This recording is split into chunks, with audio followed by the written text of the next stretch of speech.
Assalamualaikum guys, welcome back. Selain dari Mahathir, ada beberapa individu termasuk penceramah-penceramah terkenal dekat Malaysia ni yang terkait dengan aktiviti ataupun syarikat milik Mahathir.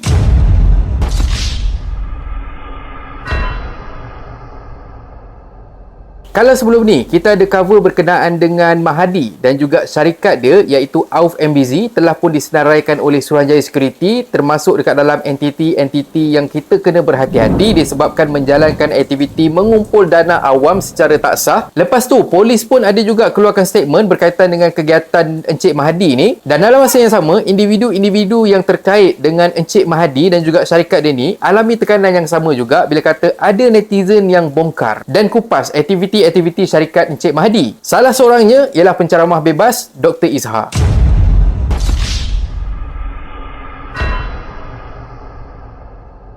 Aku difahamkan yang Dr. Izhar ni dilantik sebagai penasihat syariah untuk syarikat-syarikat kendalian Dr.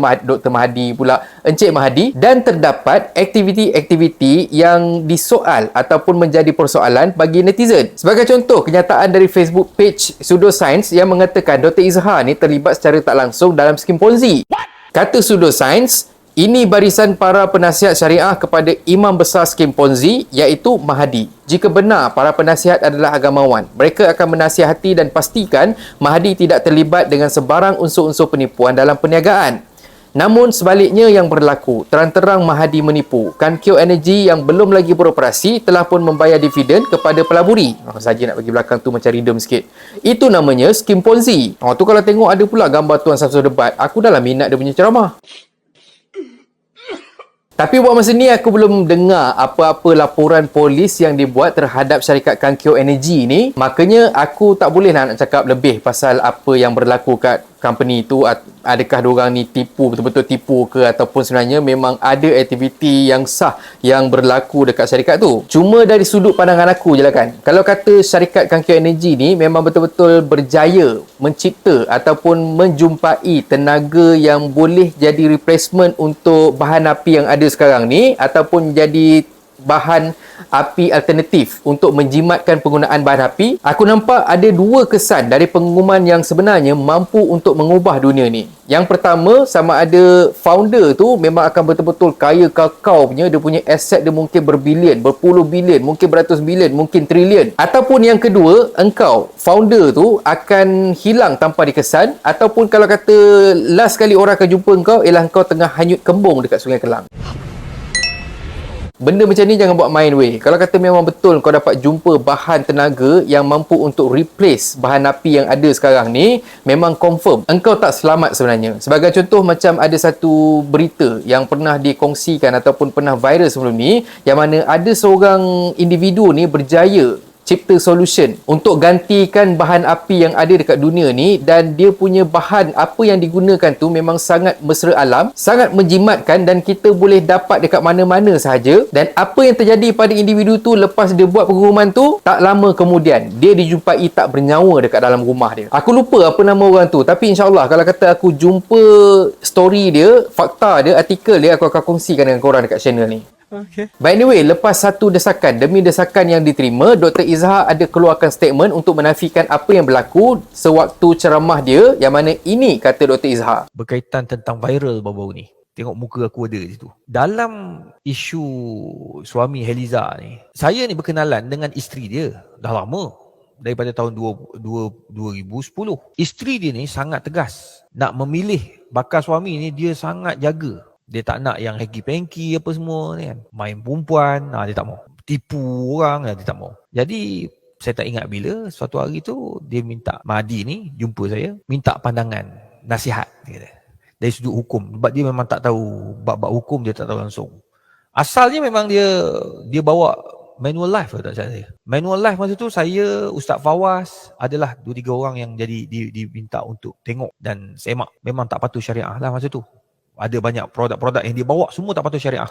Dia pun tinggal. Banyak. Dan produk-produk bisnes dia pun ada yang benda-benda yang tak patuh syariah. Sebab saya bukan dilantik oleh AC, hanya dilantik oleh dia. Macam perempuan tanya, Ustaz boleh bagi nasihat saya untuk buka kedai restoran ni? Ustaz Abdul Khairi, dia minta boleh tak minta pandangan, nak minta nasihat tentang halal. So kita jadi rapat lah, sebab saya dah rapat dengan isteri dia, family dia semua saya rapat. Cumanya dia punya produk-produk ni akhir sekali banyak lah yang dia dah tinggal pun, banyak benda-benda yang pelik-pelik saya tak boleh cerita kat sini. Tapi yang pelik-pelik semua saya tinggal. Sehinggalah suatu hari dia nak buat biar handsome tak cantik tu, Datuk Dr. Nazir Khan.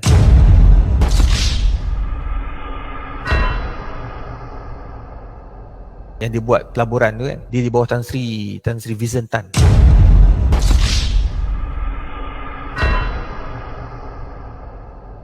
Dia nak mula yang tu sebab dia dah tinggal semua ni yang pelik-pelik, yang macam manual life semua. Dia tanya saya, dia kata, Ustaz boleh tak ni?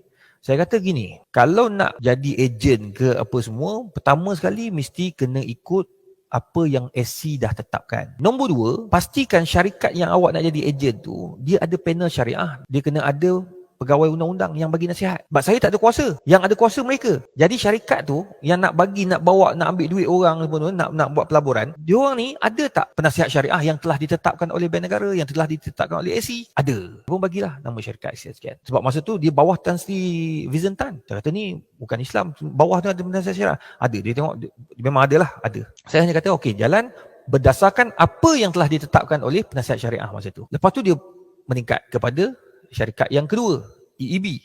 EEB ni pula dia nak buat syarikat tu, masih dia tanya, Ustaz boleh tak ni, tanya macam ni, boleh tak buat? Saya kata boleh nak buat, tapi dengan syarat syarikat tu ada penasihat syariah tak? Ada. Siapa dia? Amani Group.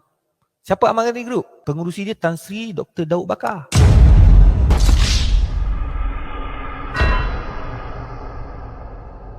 Siapa Tan Sri masa tu? Dia pengurusi syariah Bank Negara dan pengurusi syariah SC. Kita ni penasihat bawah-bawah ni, ikut je lah kan. Lepas tu masa berlaku masa PKP. Lepas tu terus kepada yang kedua, Q pun sama juga. Saya kata ada penasihat syariah? Ada. Siapa? Tawafuk. Tawafuk ni pula dia di bawah juga SC. Dia ada dalam list SC.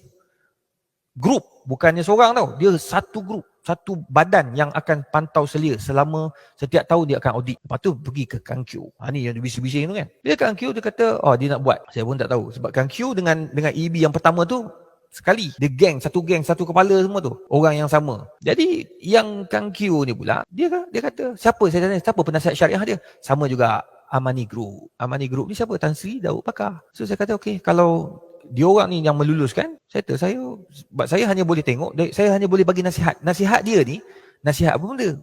Bukan nasihat bab muamalat saja. Nasihat pertama dalam bab dia nak pergi umrah. Itu saya bagi nasihat lah. Bab-bab macam contoh, orang kata apa, dia nak masuk kedai ni, ada halal tak ada halal. Saya tolong cek. Ni kedai India ni tak ada halal, jangan masuk. Ni penyembelihan tak sah, dia pergi luar negara. Itu kita jaga semua, jaga umum, bukannya fokus. Lepas tu dia bila dah macam tu, dia panggil ceramah. Ceramah ni ramai. Yang pergi saya, Ustaz Datuk Zawawi, Syamsul Debat, Wadi Anwar. Jadi takkanlah bila orang dah duduk dekat situ kami terlibat sama. Sekarang ni isu dia tak ada lesen asalnya. Asal dia tidak ambil lesen. Saya yang arahkan, kenapa tak ambil lesen? Salah ni. Pergi ambil lesen. Dia pergi ambil lesen. Cuma bila dia ambil lesen, dia ada satu syarat. Dia tidak berdaftar dengan syarikat-syarikat yang di bawah bursa. Antaranya bank lah. Bank. Dia tak buat itu. Saya pun tak tahu. Dia tak bagi tahu saya pun. Sebab dia tak perlu bagi tahu saya pun. Sebab apa? So antara dia dengan pihak sana lah. Patutnya 3 syarikat yang dia wakilkan tu kena wajibkan. Saya bukan kerja saya nak tengok semua benda dia punya tu. Bila jadi macam ni, bila dalam SC, dia sedang dilihat apa yang tak cukup menyebabkan dia nama dia tersenarai. Tapi duit-duit yang dia kutip semua di bawah syarikat-syarikat yang ada kelulusan SC dan ada penasihat syariah masing-masing dan juga ada peguam masing-masing. Tapi sekarang ni yang dipertikaikan dia punya license. So license tu biar dia urus dengan peguam dia untuk dengan SC lah. Betul tak? So takkanlah kita pula nak kena fikir. Ada orang kata kenapa nak buat kenyataan? Tak perlu buat kenyataan sebab bukan bawah saya. Alhamdulillah, sedap gila weh makanan dekat sini. Ha, kan dah cakap dah. Tapi macam mana kau boleh tahu kedai-kedai makan yang best macam ni? Kita kat Selangor kan? Ha. So kalau kata kat Selangor, kita boleh search platselangor.com. Dekat situ cari je makanan apa nak, semua ada. Memang puas hati. Dan beberapa hari lepas tu, Dr. Izhar keluarkan satu lagi statement yang mana dia maklumkan yang dia dah pun tarik diri dari jadi penasihat syariah Encik Mahdi. Kata Dr. Izhar, oleh kerana terlalu banyak persoalan berlaku kebelakangan ini berhubung isu Mahdi dan Auf MBZ, maka saya dengan ini menarik diri dan tidak lagi menjadi penasihat syariah kepada Mahdi dan Auf MBZ berkuat kuasa serta-merta.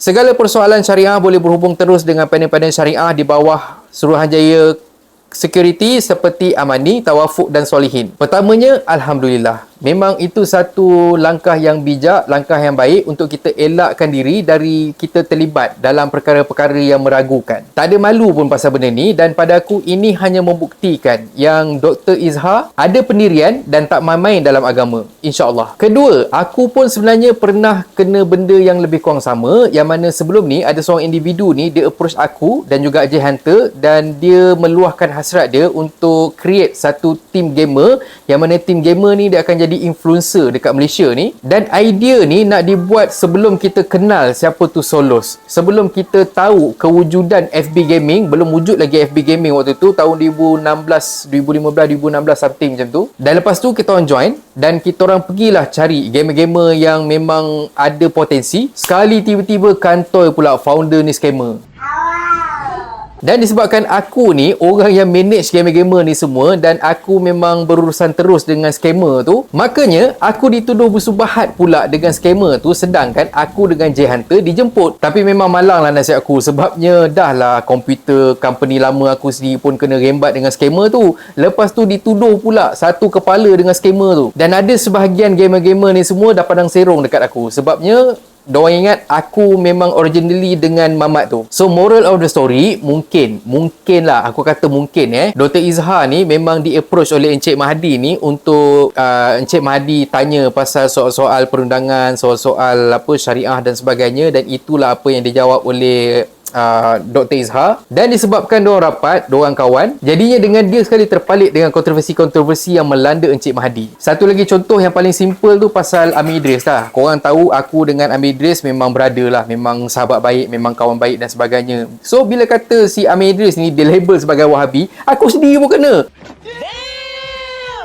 Padahal aku dengan Amin, kita orang terpinga-pinga menatang apa yang Wahabinya kita orang ni. Tapi tak apalah, mulut orang tak boleh nak tutup kan, nak buat macam mana.